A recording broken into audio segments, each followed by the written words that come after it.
Welcome to the Suitcase, a platform that is meant to delve into the narratives of individuals residing outside the shores of their respective nations of birth, their struggles and triumph, and how these narratives can help inspire you travelers and potential travelers regarding the challenges and opportunities of life outside the shores of your respective nations of birth. Join the Suitcase weekly on Teledial TV with me, Tony Michael Howard.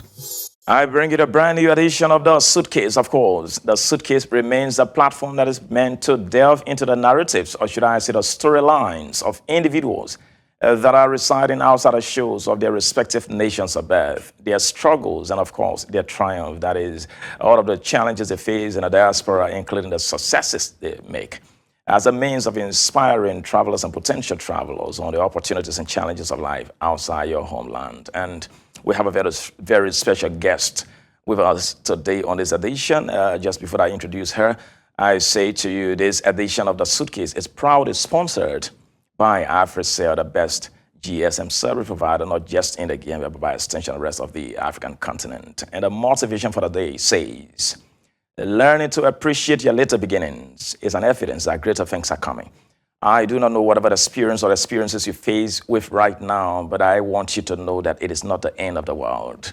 Whatever little you can start with that until the best things happen, and take it very seriously. We'll take our first break, and once we return, I'll bring you our guest on the Suitcase. You can now turn your loyalty points into data or voice bundles.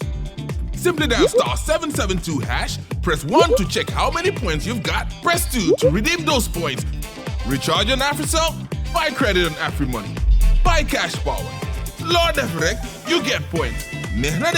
Even when you redeem, your total points still stack up, giving you a chance to win one of 2 luxury AfriCell villas. AfriCell, 25 years of rewarding loyalty, and we're just getting started. Welcome back from that short break. Be reminded that this remains a Suitcase. And like I said, just before we took a break, we have a very special guest with us on this edition. She happens to be a wife and a businesswoman who hails from Africa's oldest republic in Mama Liberia, and she's Walikama K. Pontigia. Welcome to the show. We're super honored and proud to have you on the Suitcase today. Thank you very much. It was very easy for us to have brought you on the show today. Why was it very easy for you to share a story today? Not many people willing and prepared to share their stories. Why was it easy for you? Because I take it as an opportunity. Okay. And I think that somebody out there needs to hear my story so that he or she can learn something and then move forward with their life. Okay. I think somebody somewhere can hear my story and get inspired. That is the factor that revealed her desire to have honor our call on a Suitcase. Quickly, not many people know the name Walikama K. Pontigia. Who is Walikama? Where do you hail from? Your storyline from back home, the sort of families you come from. Tell us a bit about yourself. Walikama K. Pontigia is a Liberian. I was born in Bon County, a county in Liberia. Okay. And then I came from a very humble background, like a poor background. Okay. Yes, a polygamist for that matter. Okay, a polygamy family. Yes, polygamist family. Okay.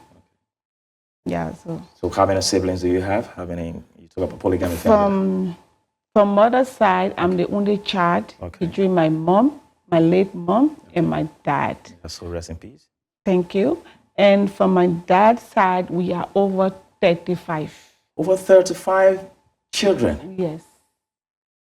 Wow, that's a very tough one. How was life like while growing up in kind of a polygamous family with so many children and all that? There must be a lot of things going on. How was it like back home with you?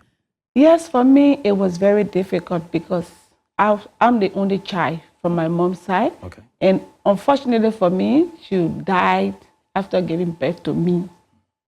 So I was raised by my stepmoms. Okay. Yeah, so many of them.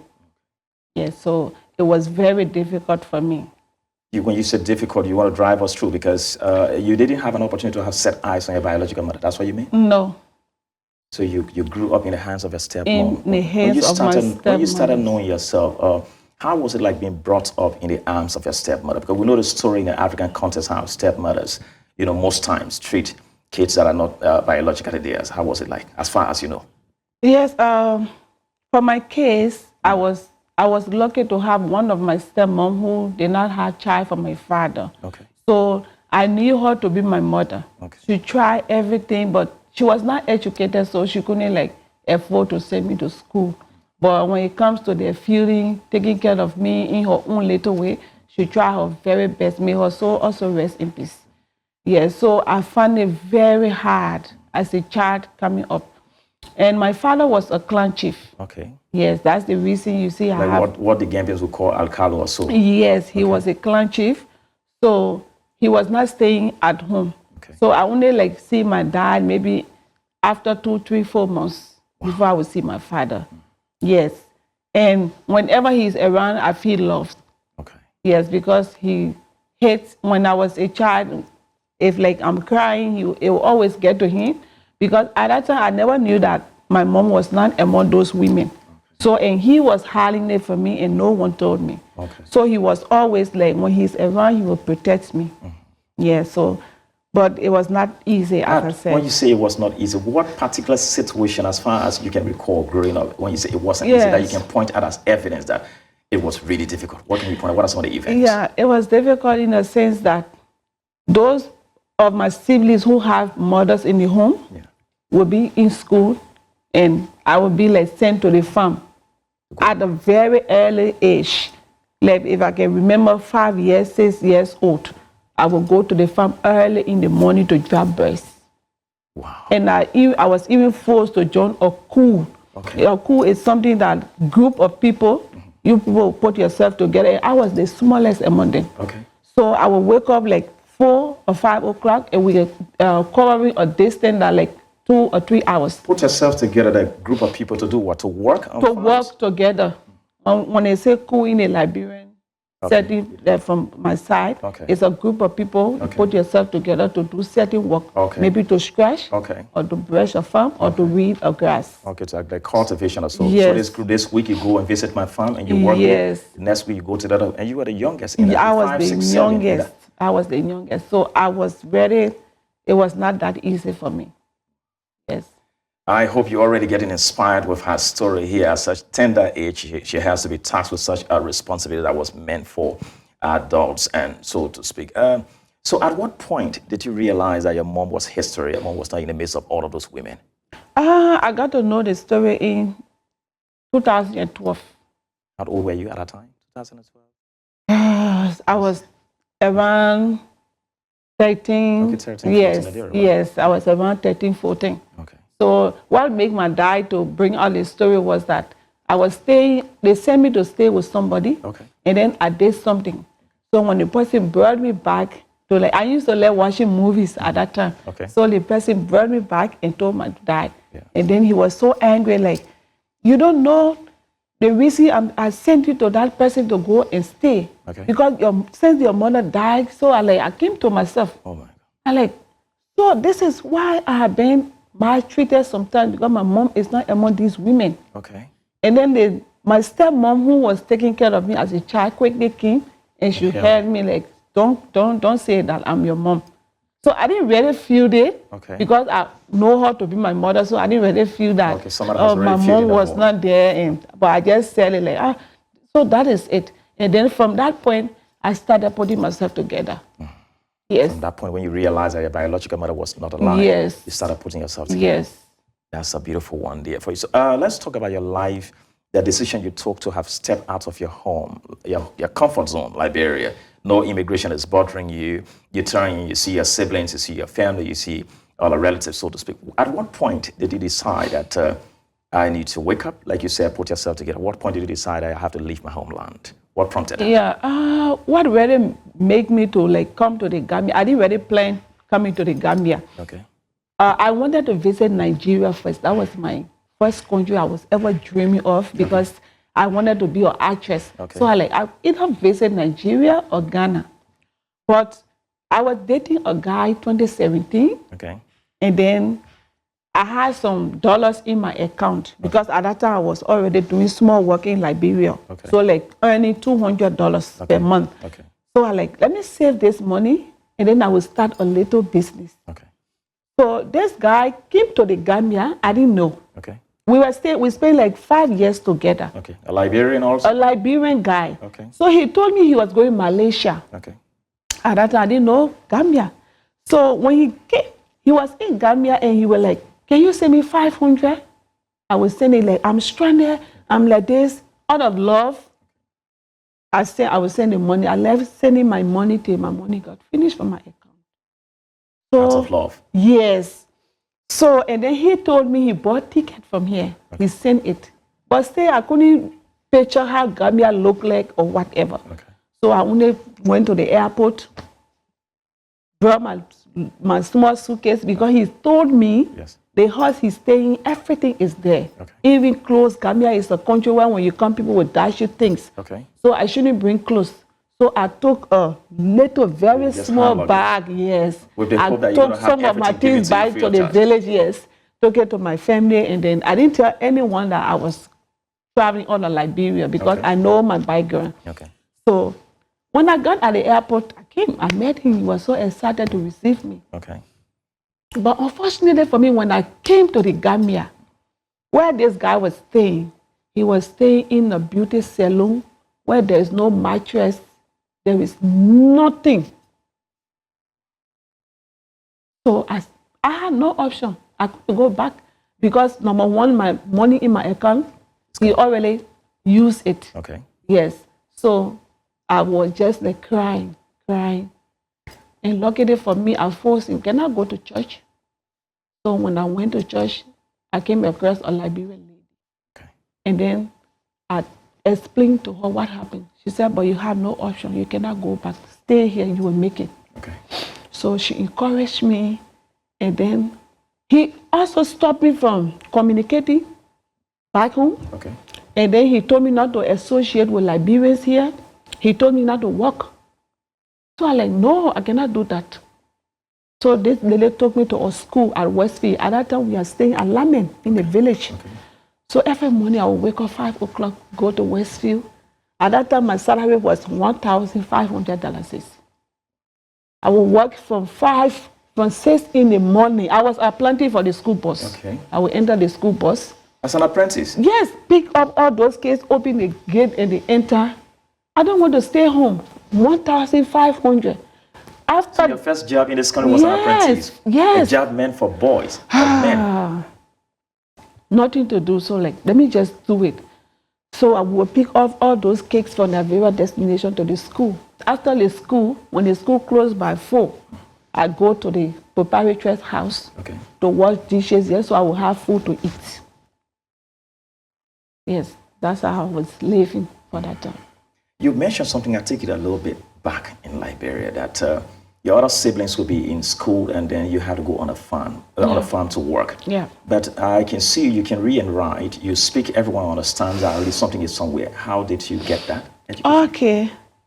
I got this little education and sometimes I feel so disappointed in myself. And when I reach to another point, I also applaud myself because I fought it. My dad had money, but because there was no mom to like send my child to school, so he was so busy, as I said, you understand? So there's a lady that came to rent in my father's house. I started helping her to wash dishes, cook. And then she put me in a school. I was on the scholarship, so I started learning little by little. And then later when she left the school, I already had the taste of education. So I have to put myself into night school in Liberia. We go to school in the night also. As a very young age.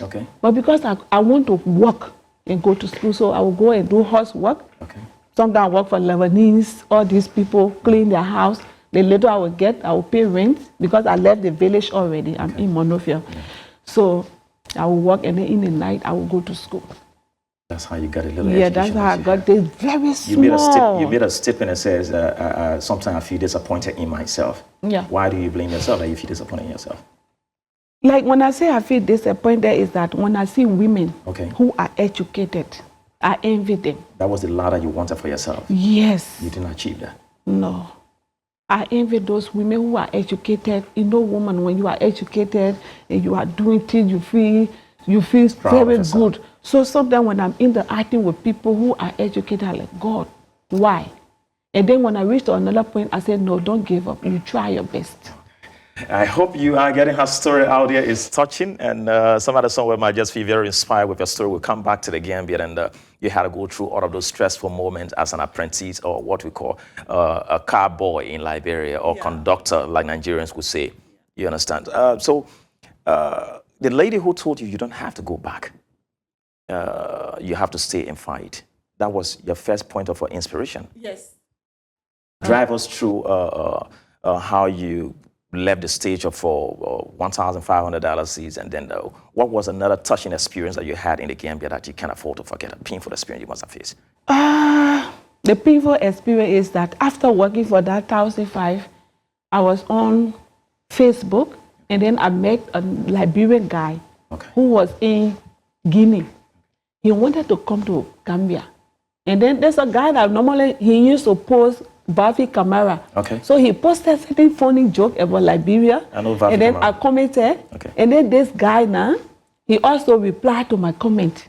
And then he went to my inbox, where are you? How is Liberia? I said, no, I'm not in Liberia, I'm in the Gambia.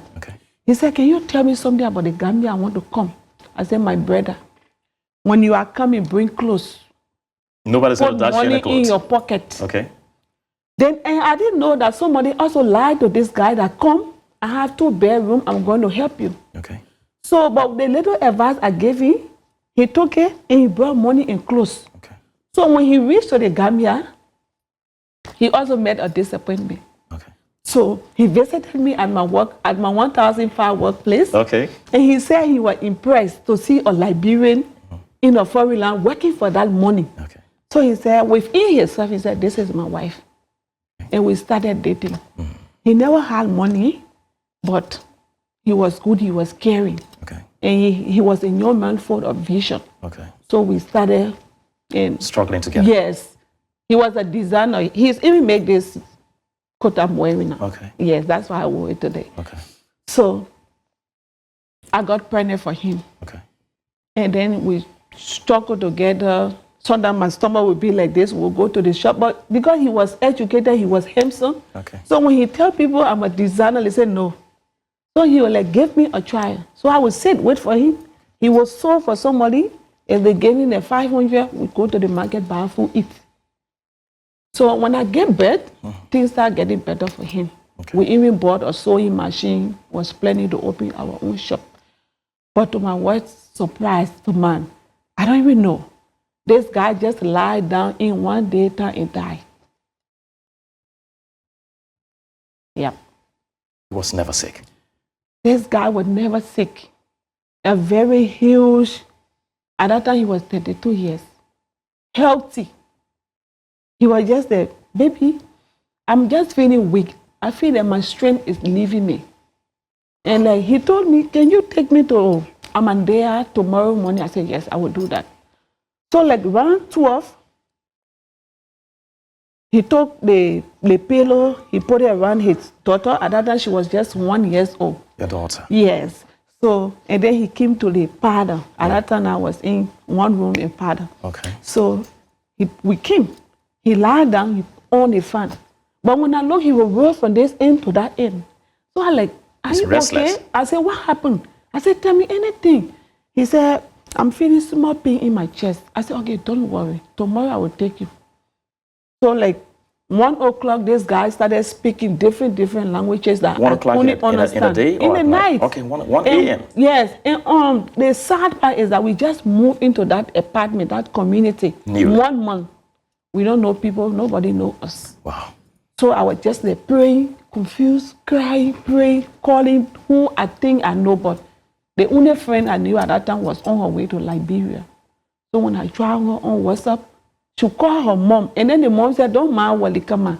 You know she loved this guy so much, so maybe this guy just playing trick on her. But it was serious. So she felt it was a prank? Yes.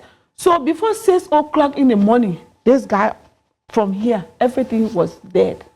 Wow. From the waist down? Yes, dead. the life was only here. And for me, I have never had that experience. So I didn't know he was dying. He was just like, so I took my phone. I started doing video of him. Like, tomorrow I'm going to show you this thing. You don't like to go to church. When we went to Amandea 6, they said there was no doctor. 6 a.m.? Yes. So we had to come back to Afrimed turntable. When we came, they took him to the room, like, trying to find his being for this, nothing. So that's how I just lost him. That was the worst. That was the most painful thing that had ever happened to me in my life. To see a young man who is determined, the father of my daughter, someone who was wishing the best for me, to just die like that. There was no way that I could help him.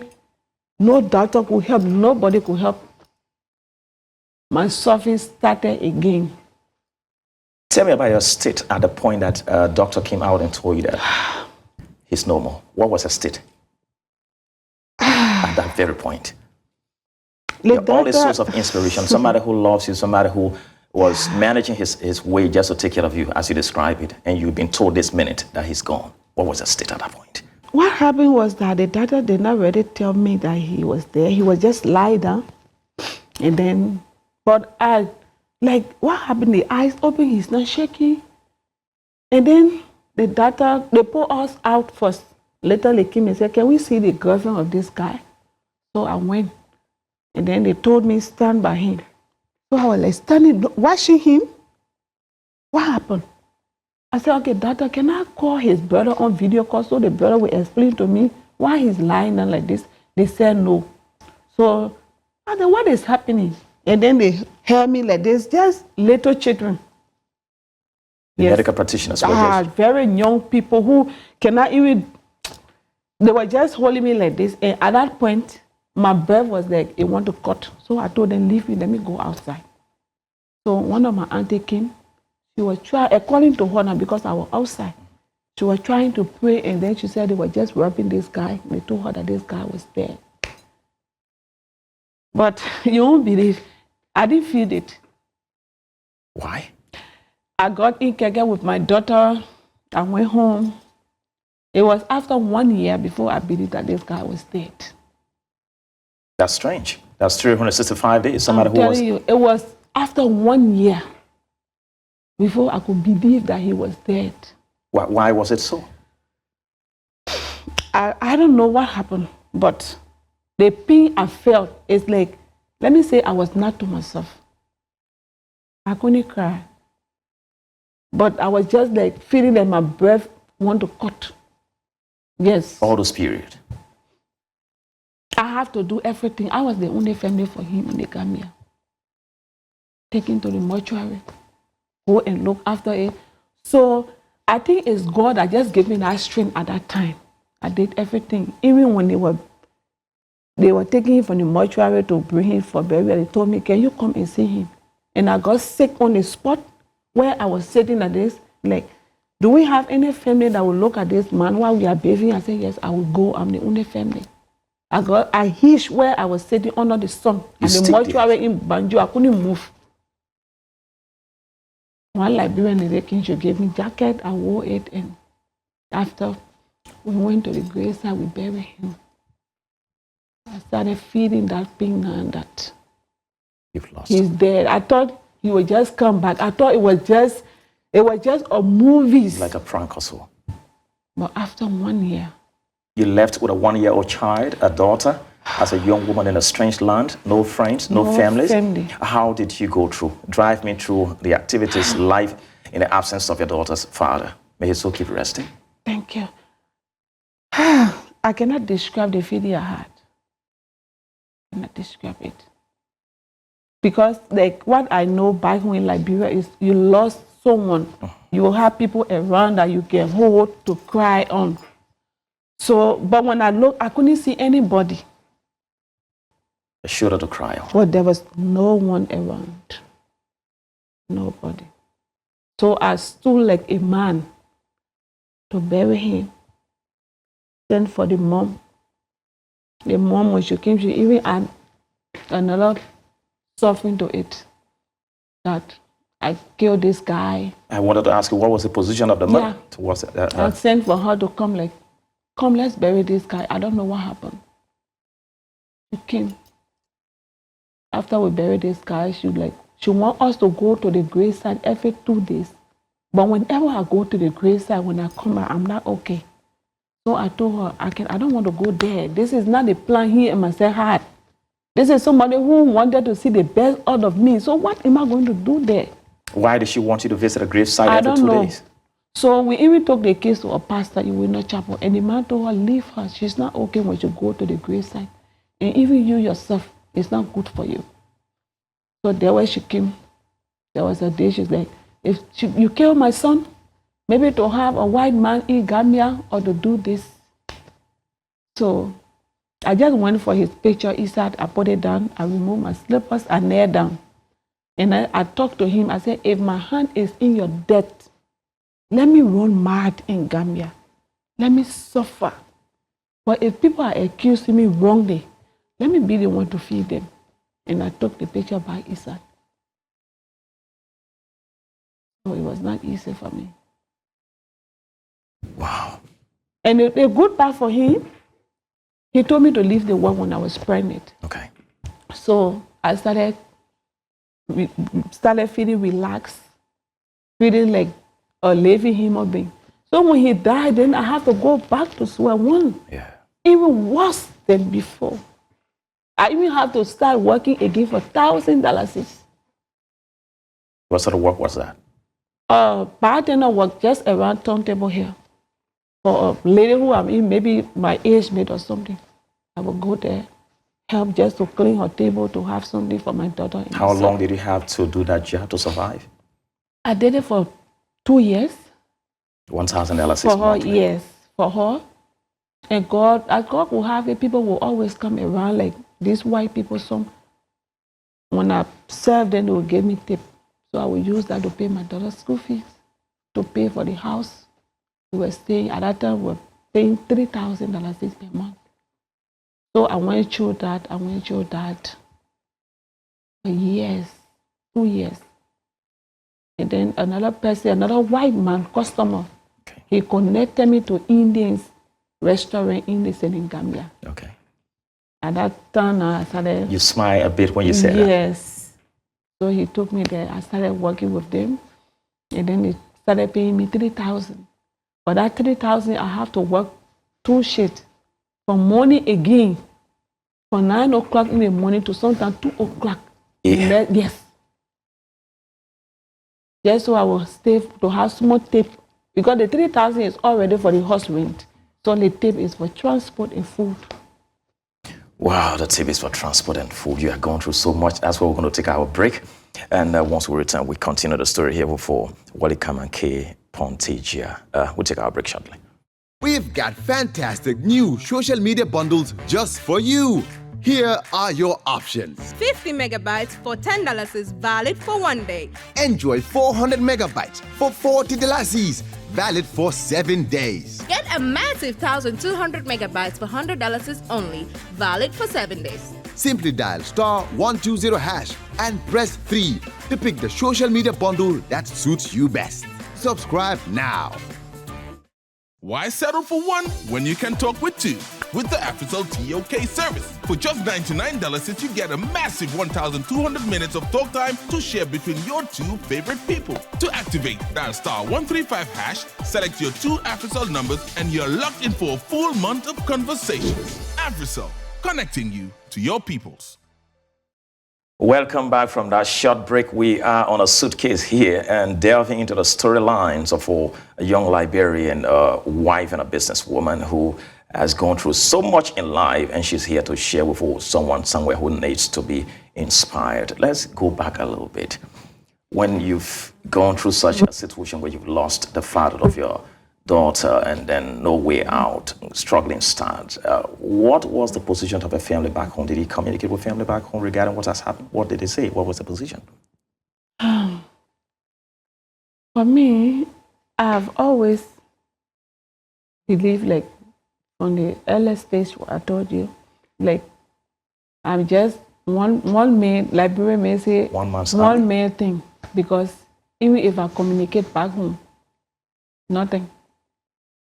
So I was just on it. You took life as a kid? Yeah, I just took it.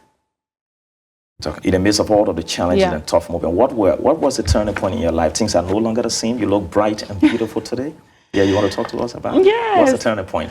I can say all thanks to God, because one thing is that with all these things, I don't play with God business. Okay. Yes, I'm not that perfect, but I just believe that it's God who sent me on this earth for certain reasons. So everything about me is just in the hands of God. So when I went to Senegambia, I started working there. I started interacting with different people. Okay. It was just by the grace of God. Okay.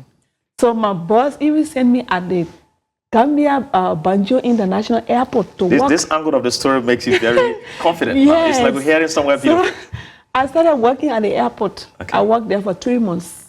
They didn't sack me, but other stuff, like some people were like, you are a foreigner, why are you working here? Okay. We don't allow foreigners to work here. Even when I went to the police to make my ID card, Okay. the police said he couldn't make my ID card. On which ground? He told me I'm a foreigner. He said they don't allow foreigners to work at the airport. Where did I even pass to work there? I don't speak Gambian language. So I told him it's God that brought me here. Then luckily for me, another police entered. Okay. And said I was in Liberia. I enjoy Liberia. So we were two ladies, one Gambian and me. Okay. He was making this Gambian right before my eyes. Okay. He was making this lily cat, and he said no. So the other police came and said he would make mine because he won't stay in Liberia. Okay. So that's how he made my ID card, and I worked there for 3 months.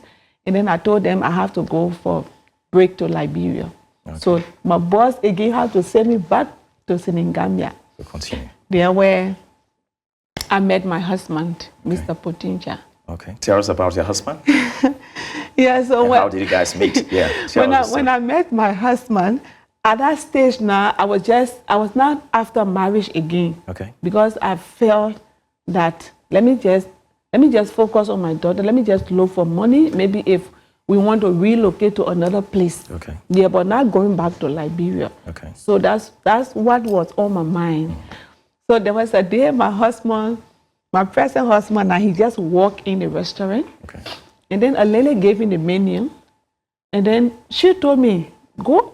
I was the one who took her there to work. Okay. So she's like, you have to serve this table. I said, why? They are your customer. Go. She said, no, go. So when I went, I saw my husband and like, he was like. Your then admirer. Yeah. Now your husband. Yes. He's like, what is your name? I like you. Can I have your number? And then for me, I was enjoying it. So sometimes I would make fun with these white guys. I like, no, I'm not giving you my number. Why do you want my number? Okay. He like, if you don't give me your number, I'm not going to leave this place today. I will even call your boss. So my friend who gave him the menu, okay, when she wrote my number and gave him. So when he left, he texted me and like, why you don't want to give me your number? Now I have your number. So, and according to him, he went to another bar, another lady told him, can I take my number, call me, I like you. Okay. So like he had the 2 numbers in his hand, okay, like on the beach. Can I call this? I should call this. So like he said, okay, this one, I'm the one insisted I should give me your number. So I have it, let me call her. Okay. He threw the other number away. And then he texted me, and after some days we met, we chat, and like, I want to marry you. I was not taking it serious. Yes, I want to marry you. What time frame are we talking about? 1 week or 2 weeks? In 1 week time. He said, I want to marry you. Yes, I want to marry you, and why are you staying? Take me to your house. So at that time I was stay with my ex-mother-in-law. Okay. We were in the same apartment. So like, he like, no, I will take you from here. I thought he was still joking. Till when he went back, he sent me close to $300,000. He's like, found a house for you and the baby. $300,000? Yes. Found a house for you and the baby. Furnish it. Where is he from? He's from Italy. Okay. Yeah. So I was like, God, this is my daughter's father who has come back, but he came back in a white man form. Wow. Yeah, that's why I said to myself. So, and when he see my daughter, he's like, this is my daughter. So, and within 8 months' time, we got married. You stepped in the direct shoes of your late boyfriend. Yeah, and he did everything. Imagine me not having any family back home, and my dad now, he's very old. So like, how much can I send to your dad? I said, before you marry me, I'm an African. Yeah. You have to pay my dowry. Your bride price, yes. My bride price, yes. So he sent everything back home. Bought clothes for my family. Wow. Yeah, they did everything there. Okay, and they then did all of the exercise. Yes. He bought my ring from there, my clothes, everything. Everything. 1 cent I didn't spend. I didn't even write people say sponsor my wedding, dude. My husband did everything. Yes. How did it feel seeing the spirit of your late boyfriend inside of your husband? How does it still feel? This is a feeling that I cannot describe. You cannot describe. Sometimes when I'm in a house, when I look where I'm staying, I will just kneel down and start thanking God. Considering where you come Because from. it's like a dream. Yes, it's like a dream. I will just start thanking God. And even my husband, sometimes I will call him on video and say, I thank God for sending you my way. He will be laughing and I will be praying. I will be praying like, I say, yes. I say, it's God. I say, you don't know. I will not tell you everything because you are human, so you cannot use it against me, but I know. Yes. Story. It's getting interesting here. We're driving to the end of the Suitcase here today with our Liberian guest who happens to be the wife and a businesswoman. Somebody somewhere that must have experienced or is experiencing far worse than what you must have gone through in life. Are you better now? Glory be to God. What do you have to say to someone who is almost giving up that virtue of similarity of your story or even worse one? Well, my little advice to people out there who are going through situation worse than mine. Your trust should just be in God. Take this for free. God. Just believe in God. Don't depend on anybody.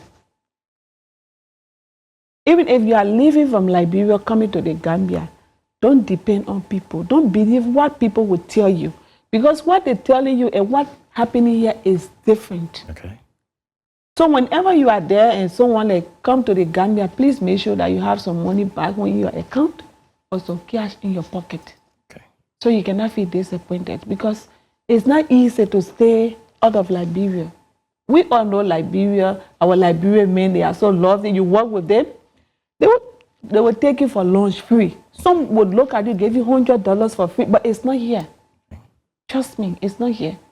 So when you are leaving from Liberia, coming outside, not only the Gambia, all of African countries, okay. please just be prepared. Yes. Generally, life outside your home is not just easy, not limited to the Gambia. Yeah.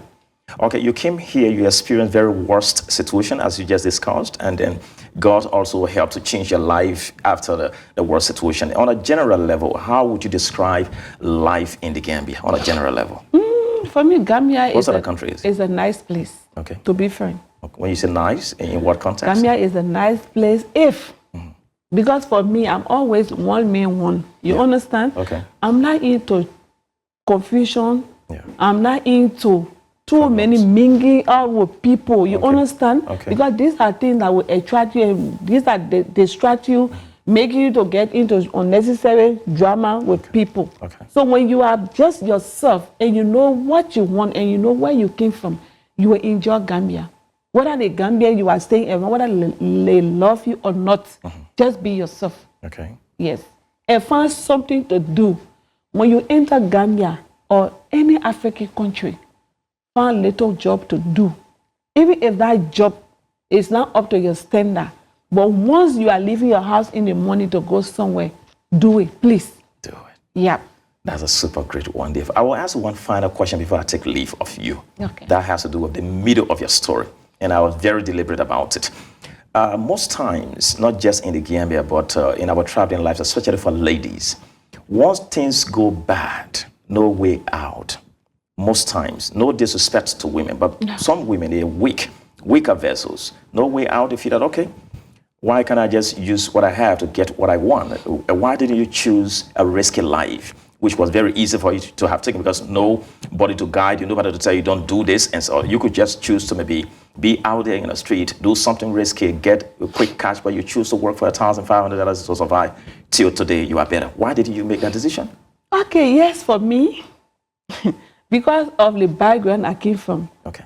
I didn't see all these things when I was coming up as a child. I didn't grow up in Monrovia. I grew up in the interior. Okay. So there we value our body so much. You understand? Okay. Yes. So for me, even when I was going through my worst time, I even work for a baby that was like, maybe she was like 20 years old. I wash her clothes just to have something. Out of the work I was doing when I leave from there, I would go and wash her clothes. Because I don't have that face to go and tell man, give me this, let's go and sleep. Yes, for me, that is not, that spirit is not, yes. So I don't even know how to do it. Yes.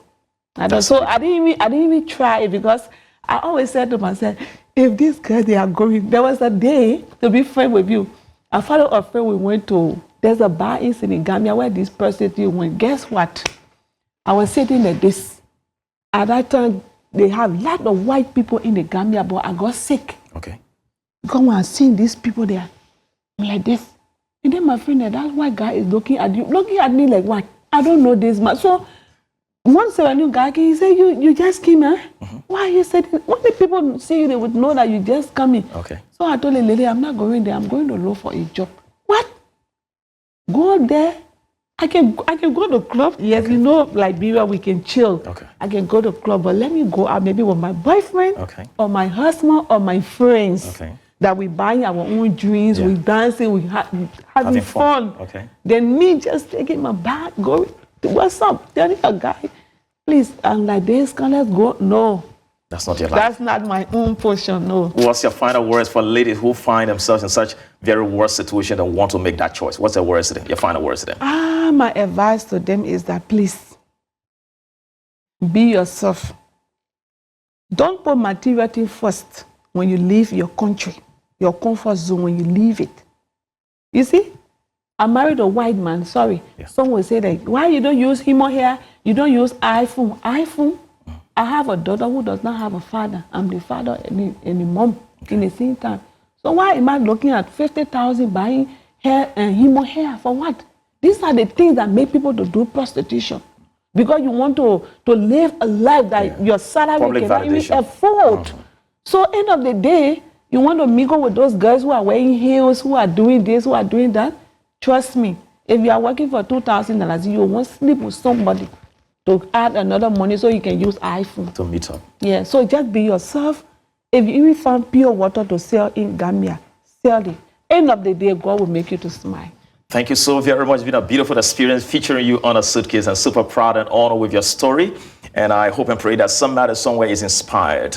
It remains a platform that is meant to delve into the narratives of individuals residing outside the shores of their respective nations above, their struggles and triumph, and how the challenges of these experiences can help shift the minds of all travelers and potential travelers regarding the opportunities, but most important, the challenges of life outside the shores of a nation state.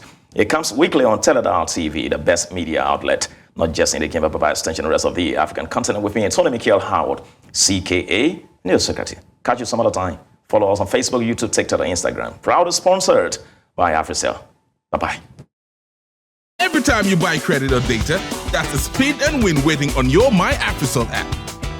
50 megabytes, 100 megabytes, 5 gigabytes of internet data. Sitanga tanga. Credit or data purchases, spin and win rec.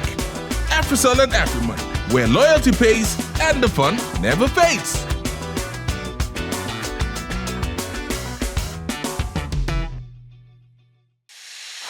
Welcome to the Suitcase, a platform that is meant to delve into the narratives of individuals residing outside the shores of their respective nations of birth, their struggles and triumph, and how these narratives can help inspire you travelers and potential travelers regarding the challenges and opportunities of life outside the shores of your respective nations of birth.